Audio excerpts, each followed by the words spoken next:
Are you tired of using multiple devices to manage your various Telegram accounts? Well, you're in luck. I'll show you how to add and manage multiple Telegram accounts on a single device. First, launch the Telegram app.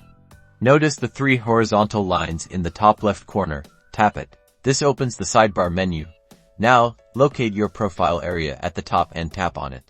A new menu will appear. Select Add Account option. Enter the phone number associated with the Telegram account you want to add. Each account needs a unique phone number. A verification code will be sent to that number via SMS. Input the code in the box. Now, personalize your new account by entering your first name, last name, and other profile details. Great!